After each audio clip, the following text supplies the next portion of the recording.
Welcome, aspirants. Welcome to this Explainer Masterclass by Rungta IAS Academy. Today, we're diving deep into a topic that's absolutely crucial for your GS Paper 1 Society and GS Paper 2 Governance syllabus, the digital evolution of the Indian census. The preparatory work for 2027 is just kicking off, and let me tell you, it is an administrative mammoth. It literally shapes our policy, our political representation, and our resource allocation for decades to come.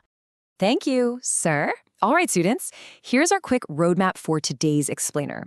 We'll decode the 2027 challenge, look at the complexities of caste enumeration, evaluate the whole delimitation debate regarding NRIs, run through the digital hurdles, and finally give you some concrete takeaways for your mains and interview stages. Let's get straight into it. Starting off with Section 1, the 2027 Census Challenge. Now, to really anchor your mains answers regarding this massive preparatory phase, we're drawing insights from Mr. K. Narayanan Uni. He is a retired officer from the Indian Statistical Service. And aspirants, remember this. Quoting highly credible experts like Mr. Uni is exactly what elevates your answer copy from just average to top tier. Moving right along to Section 2, Caste and Census Complexities.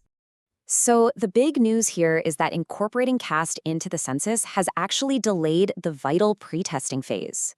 Mr. Oni correctly points out that our only recent reference points are the state surveys in Bihar and Karnataka.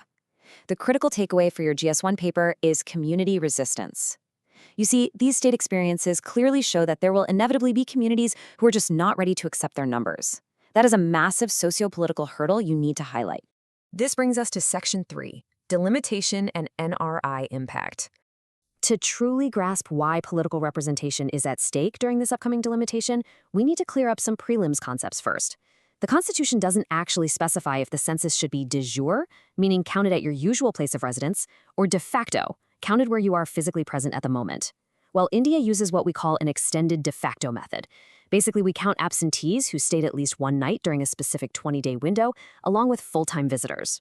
And here's the catch with this extended de facto method. Non-resident Indians are completely left out. According to the Ministry of External Affairs, we have about 1.58 crore NRIs living abroad right now. Think about that. That's more than 1% of the entire country's population. And the irony? They can legally register as voters after 6 months of ordinary residence, but they are entirely excluded from the census count. Let's look at how this exclusion actually plays out on the ground regionally. States like Kerala, Gujarat, Punjab, and Tamil Nadu have disproportionately high numbers of NRIs. For instance, the 2023 Kerala Migration Survey estimates a whopping 22 lakh people from that state currently live abroad. Excluding them means Kerala risks losing at least one Lok Sabha seat during the next delimitation. That is a very severe demographic disadvantage. Let's transition over to Section 4, Digital Hurdles and Data Accuracy. The 2027 exercise is going to be driven entirely by smartphones and mobile devices. For your mains, you absolutely must note these execution bottlenecks. First, there's tech illiteracy among some enumerators. Second, we have highly complex constitutional definitions. Did you know the 2011 explanation for disability was 6 printed pages long? The definition of work took over 2 pages. You just cannot expect 3 million enumerators to navigate all of this on a smartphone screen without risking severe simplification, respondent fatigue, or massive data entry errors. Absolutely, and building on that, the core integrity of the data itself is at risk here. Past post-enumeration surveys already show that marginalized members of a household, like domestic helpers or distant relatives, face very high rates of omission. In a digital self-enumeration system, these vulnerable groups are even more likely to be missed completely. On the flip side, we might see high false inclusion rates where parents wrongly include their children who are actually living away in hostels. Finally, we arrive at Section 5, UPSC mains and interview takeaways.